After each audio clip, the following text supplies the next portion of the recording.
tidak wajib sholat. Kenapa keduanya tidak wajib? Li'adami sihhatiha, karena tidak sah melakukan sholat minhuma, dari keduanya. Jadi tidak sah. Masa orang head Allahu Akbar bergelagu darah Ali Majid. Nah, makanya tidak boleh. Tapi jangan ini yang laki-laki pura-pura jadi head. Jangan, tidak boleh, karena tidak ada laki-laki yang head. Kenapa kamu tidak sholat? Head. Salah penempatan namanya itu.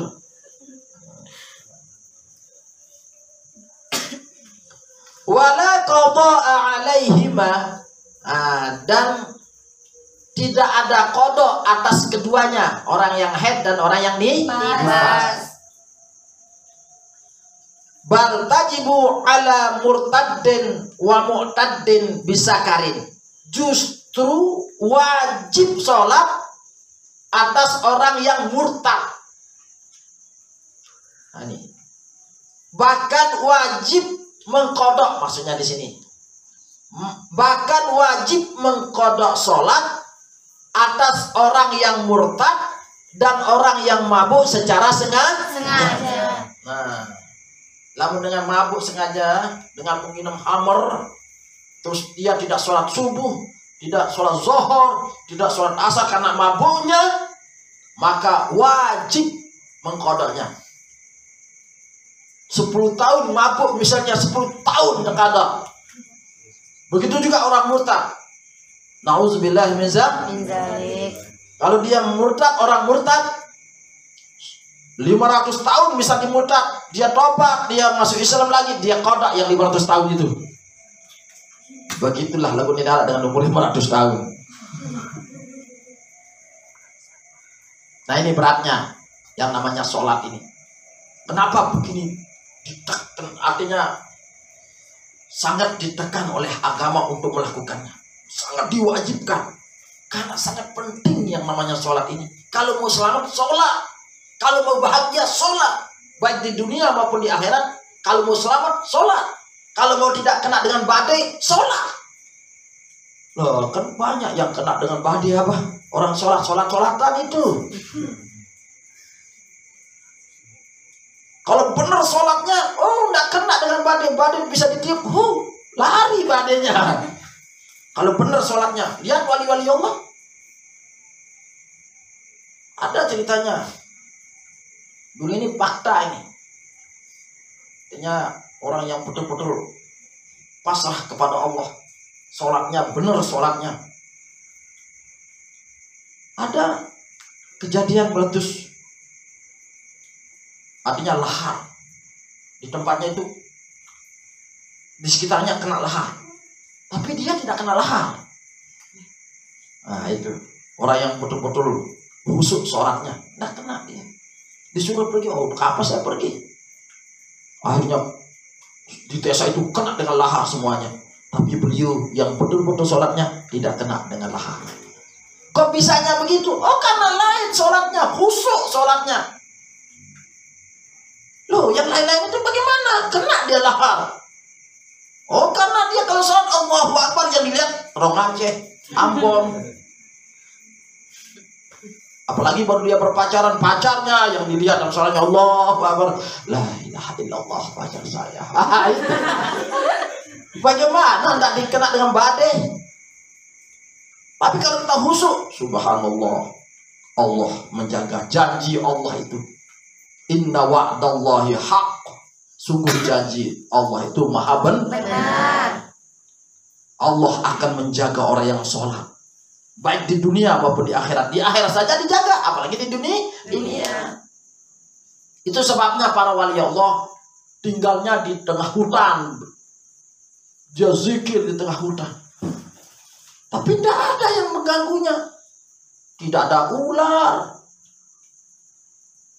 tidak ada kalajengking, tidak ada harimau, apalagi tusela, tidak ada. Kenapa? Karena dia dekat dengan Robnya, karena dia cinta sama Robnya, sehingga Robnya menjaganya. karena Robnya juga cinta kepadanya. Rob Allah yang menciptakan alam semesta ini yang menjaga kita. Kenapa kita khawatir? Oh berarti yang kena dengan badai, yang kena dengan itu dan ini. Oh berarti kurang sholatnya. Iya, kurang khusyuknya. Kalau khusyuknya insya Allah pasti Allah pelihara. Belum benar caranya sholat. Kalau benar insya Allah Allah pasti memeliharanya. Itu janjinya Allah. Kalau benar. Langsungnya sholat-sholatnya ya sholat-sholatan. Wah belajar pergi. Itu orang pergi. Paku doang tahu saya. Udah tahu nanya pergi. Paku doang tahu. Bagaimana dia benar sholatnya pergi tidak tahu. Mana yang membatalkan tidak tahu. Berapa yang membatalkan dalam sholat? Enggak. Sholat ya sholat. Berapa rukunnya? Enggak tahu. Sholat ya sholat. Mana yang wajib? Enggak tahu. Sholat ya sholat. Makanya namanya sholat abal-abal. Kalau tidak ngaji sholat abal-abal, sekalipun khusyuk, Allahu Akbar khusyuk. Bagaimana dengar? Terlalu kali kan batal dia. Karena dia tahu. Makanya orang bodoh itu cepat digoda oleh setan. Maka santai. Setan itu santai melihat orang bodoh. Lebih takut melihat orang alim tidur daripada orang bodoh sholat. Nah ini ada ceritanya dulu di Nabi SAW dan ini fakta. Hadisnya sahih. Setan itu dilihat oleh Nabi mau masuk ke masjid, mundur lagi. Ragu-ragu masuk ke masjid. Sudah mau masuk, mundur, masuk, mundur. Nah, lalu ditanya oleh Rasulullah, kenapa kamu mundur, maju, seperti orang mau perang tapi tidak jadi? Nah, ya Rasulullah, kalau Rasulullah dia lihat, beliau melihatnya setan itu. Ya Rasulullah, saya tidak takut kepada orang yang ibadah itu. Saya tidak takut kepada orang yang sholat itu. Katanya setan ini. Loh. Tapi kenapa kamu tidak goda? Kalau kamu tidak takut, kenapa kamu tidak goda? Yang saya takutkan, ya Rasulullah, orang yang tidur itu. Kenapa kamu takut sama orang yang tidur? Karena orang tidur enggak tahu apa-apa itu. Kenapa takut sama orang yang tidur itu? Terus kata setan itu, orang tidur itu orang alim ya Rasulullah. Dan orang yang sholat itu orang bodoh. Orang goblok. Jadi gampang saya goda. Nanti kalau saya goda orang bodoh ini, lalu dia bangun, orang yang alim ini, nanti diperbaiki nanti. Kan tidak ada artinya saya goda. Lebih hebat lagi. Lebih berat yang saya hadapi katanya. Jadi kalau itu orang bodoh itu alim, berat saya hadapi jadinya. Lebih baik tidak maju katanya. Biarkan nanti setelah pergi orang alim itu. Nah inilah orang bodoh itu jadi tidak ada artinya. Bahkan di matanya setan pun sampah ya. Makanya jangan bodoh. Mari kita jadi orang alim. Bagaimana caranya alim? Fas'alu ahlan dzikri in kuntum la ta'lamun. Jadi berguru kepada ahlinya. Sehingga kita menjadi orang alim. Ada ceritanya juga ini orang bodoh dengan orang alim. Mau diceritakan lanjut ini? Nah, nantilah. Ayat dah sebagai ini ya ceritanya wali Allah ini ya. Wali Allah melihat setan. Nah, ini hebatnya wali Allah dapat melihat setan.